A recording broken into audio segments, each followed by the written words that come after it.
Coco. Part 1. The first thing Coco remembered was warmth. Not his mother's warmth, that had faded into the soft haze where kittens leave their earliest memories, but another kind altogether. Tiny hands, gentle hands, hands that smelt of peat smoke, fresh milk, and wildflowers gathered from the hedgerows. Those hands belonged to Eileen Casey. She'd only been a baby herself when Coco first stumbled into her life, a frightened scrap of black fur no bigger than a loaf of bread. Brendan Casey had found him crying beneath an overturned cart on the lane leading to their cottage outside Castlebar in County Mayo.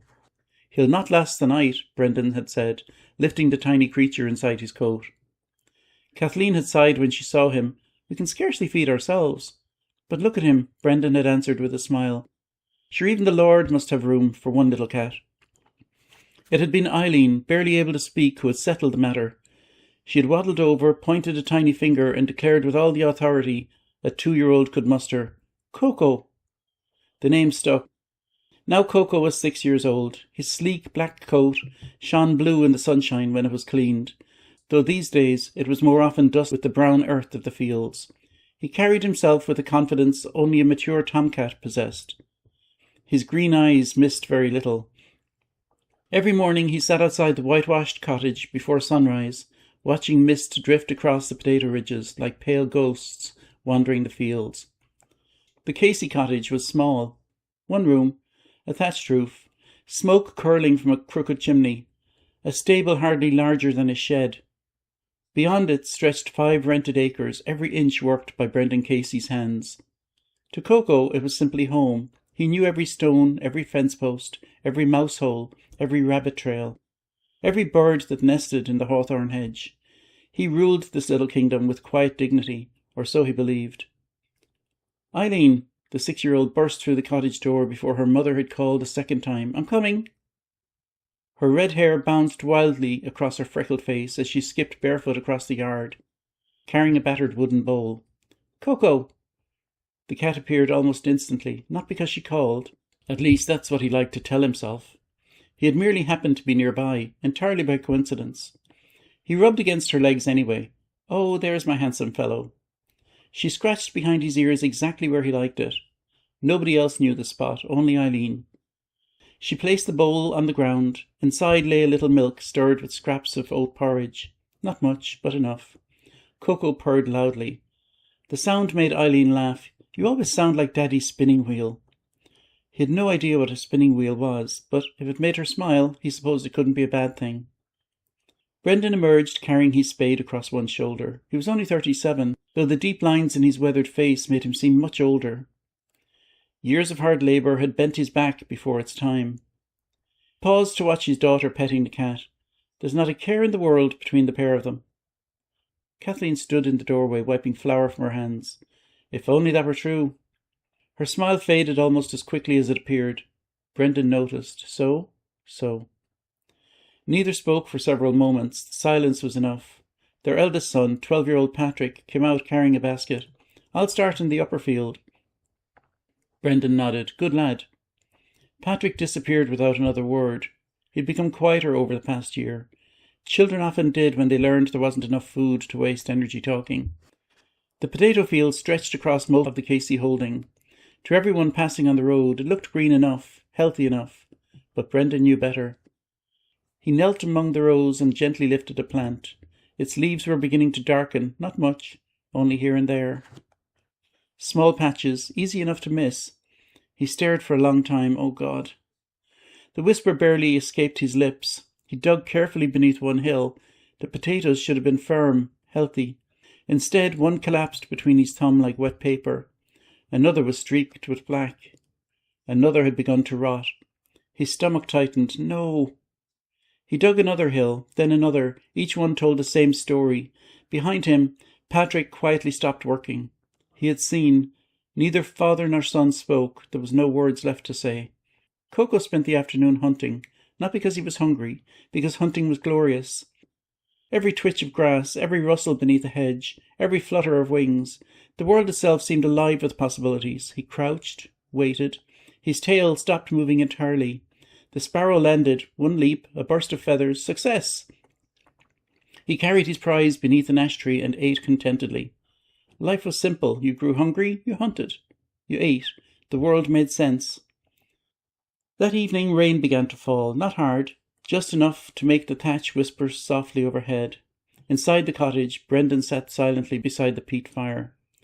Kathleen stirred a thin pot suspended over the flames. Patrick mended a broken boot. Eileen sat cross-legged on the floor, brushing Coco with an old horsehair brush. "You're the prettiest cat in all of Ireland." Coco closed his eyes. He quite agreed. The meal was small, very small. A little porridge, some cabbage, one onion divided 4 ways. Brendan quietly pushed part of his own portion towards Eileen. She frowned. "You eat it, Teddy." "I'm after eating in the field." That was a lie. Kathleen knew, Patrick knew, even Coco sensed something strange. Brendan's stomach had growled all afternoon, yet now he claimed he wasn't hungry. Humans were peculiar creatures. When darkness settled over County Mayo, the wind carried distant sounds across the fields. A dog barked, an owl called. Somewhere far away a baby cried. Brendan stared into the fire. "I passed Murphy's place." Kathleen looked up. "How are they?" "They're gone." She stopped stirring. "Gone?" "The landlord's man came yesterday." Silence.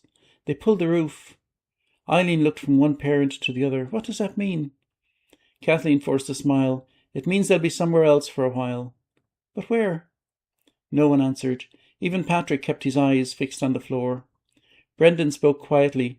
"The Earl's clearing more holdings." Kathleen closed her eyes. "Our rent's due in 3 weeks, I know." "If the crop, I know." The words came no louder than the crackling peat. Eileen hugged Coco tighter. She understood almost none of it, only that grown-ups used quiet voices when they were frightened. Later that night everyone slept. Everyone except Coco. He slipped through the small gap beside the door and climbed onto the low stone wall outside. The clouds had drifted away. Moonlight washed the fields silver. Somewhere mice were moving. He could hear them beneath the grass. He listened, patient, perfectly still. The world was peaceful again. From inside the cottage came the sound of Eileen talking softly in her sleep. "Coco." His ears twitched. A deep, rumbling purr escaped his chest. Whatever strange worries troubled the humans inside that little white cottage, they would surely pass. Tomorrow would come, the sun would rise, Eileen would laugh. There'd be milk in the bowl, there'd be mice in the fields, and all would be exactly as it should be. The little black cat closed his bright green eyes beneath the Irish moon, never imagining that the life he loved had already begun to slip away. Part 2. The days grew longer, the meals grew shorter. Coco did not understand how such a thing could happen. The sun still climbed over the eastern hills every morning. The blackbirds still sang from the hawthorn hedges. Rain still came when the clouds grew heavy, and the wind still carried the scent from the sea from Clew Bay. Everything that mattered to the world seemed unchanged, everything except the people. Eileen no longer ran when she came outside. She walked, not because she wanted to, because running made her tired. Coco noticed these things. Cats notice what others overlook. Her footsteps had become slower. The laughter that usually greeted the morning came less often. Even her hugs were different. Once they had been full of bouncing excitement. Now she held him quietly, pressing her cheek into his fur as though she needed comforting herself. He answered the only way he knew. He purred.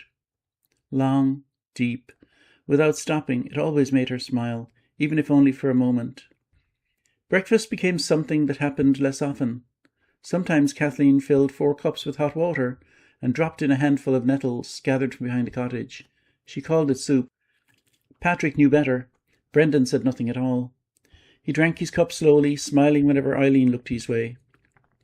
Only after he had finished did he quietly pour half of his own into Patrick's cup.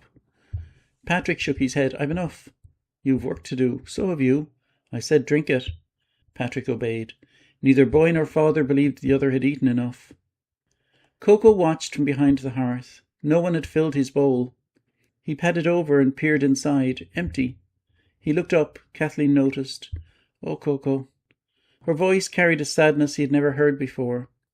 She knelt beside him and scratched gently beneath his chin. "I'm sorry, little fellow." She searched the cupboard. Nothing. She lifted the lid from the pot. Almost nothing there either. And after a long moment she found one tiny scrap of oatcake, no bigger than a walnut. She broke it in half. Half went into Coco's bowl, the other half she quietly slipped into Eileen's hand. Coco sniffed the oatcake. He ate it politely, but it was hardly worth eating. When he finished, he looked toward the door. There were mice outside, plenty of mice. Perhaps breakfast was simply better caught than served. By afternoon he had caught 2 field mice. One he ate behind the old ash tree. The second he carried proudly home. He dropped it near the doorway. Eileen clapped her hands. "Oh, look, Mammy. Coco brought us a present." Kathleen smiled. "He surely did." Brendan stepped out just then. He looked at the mouse, then at Coco. Something flickered across his face, not disgust, not amusement. Something harder, something thoughtful. Coco purred proudly. He expected praise. Instead, Brendan simply nodded once. "Good cat." Then he walked away. That evening, Brendan sat, sharpening his spade with a whetstone. The scraping echoed softly through the cottage. Scrape, scrape, scrape. Kathleen mended one of Patrick's shirts. There will not be enough. Brendan did not stop sharpening. "I know. We've sold nearly everything. I know. The pig. I know. The hens. I know. The blanket your mother left you." Still he sharpened. Scrape, scrape, scrape. What else is there? At last he stopped. He stared at the edge of the blade. Our pride. Neither of them laughed. Outside, Coco sat watching swallows dive through the evening air. He liked swallows. Impossible to catch, always cheerful, always in a hurry. One landed briefly on the fence beside him. "You'll never catch me." Coco blinked. He hadn't been planning to. The swallow flew away anyway. Birds often assumed too much. The following morning brought visitors, 2 neighbouring farmers, Michael Doyle, Sean Lavelle. They stood quietly in the yard with Brendan, caps in their hands, voices low. Coco wandered among them unnoticed. Lucan's agent was in Ballinrobe yesterday. Another 40 families. Roofs pulled before sunset. Cattle coming next month. Grass brings more money than people. Coco understood none of it. He only noticed their smell. Fear. Humans had many smells. Soap, smoke, rain, fresh bread, hard work. This new smell had become common. It was sharp, cold, like the scent carried before a storm. Eileen sat beside the door, plaiting long grasses into tiny crowns. She'd made one for herself, one for Patrick, then another. "Coco?" She carefully placed the little green crown between his ears. It immediately slipped over one eye. Patrick laughed. Eileen laughed even harder. Even Brendan smiled. For perhaps 20 wonderful seconds the cottage sounded as it once had. A family's laughter filled the yard. Coco strutted proudly about, wearing his crooked crown. He suspected it made him look especially magnificent. Then the laughter faded. Michael Doyle glanced toward the potato field. His smile disappeared. "So it's reached you as well." Brendan looked across the rows. "Aye." They walked together. Coco followed. The plants looked green enough until Brendan dug beneath them. The smell reached Coco first. Rot. Wet. Wrong. Even he knew food should not smell that way. Brendan uncovered blackened potatoes that collapsed into slime before they reached daylight. Michael removed his cap. Sean crossed himself. No one spoke. There was nothing left worth saying. That night the wind rose. Rain lashed the little cottage. Water dripped toward the thatch into bowls Kathleen had placed around the room. Drip, drip, drip. The family ate in silence. There was scarcely enough for conversation. Afterward, Patrick went to bed almost immediately. Hunger made sleeping easier than being awake. Eileen curled up beside Coco on the floor. "I'm glad you're here." He lifted his head. She wrapped both arms around him. "If everyone leaves," she stopped, "you won't leave me." Coco answered with a purr so loud it vibrated through her chest. "Leave? Why would he ever leave? This was home. These were his people. Cats belonged where they chose. And 6 years ago, without really thinking about it, he had chosen the Caseys. He had never once regretted it. Much later, after Eileen had fallen asleep, Brendan quietly stood. He looked toward the cupboard. Kathleen already knew what he intended. She shook her head before he spoke. "It's empty." "I know." "The meal sack's nearly gone." "I know." "We've 2 weeks." "I know." "What happens then?" Brendan looked around the little cottage, at Patrick sleeping, at Eileen with one arm wrapped around Coco, at the tiny fire struggling to stay alive. He whispered words that seemed almost too painful to speak aloud. "I don't know." The silence that followed felt heavier than the rain upon the roof. Outside, beyond the little circle of warmth cast by the cottage window, the darkness of County Mayo stretched for miles beneath the storm clouds. And somewhere within that darkness, the great hunger was moving steadily closer, one empty pot at a time.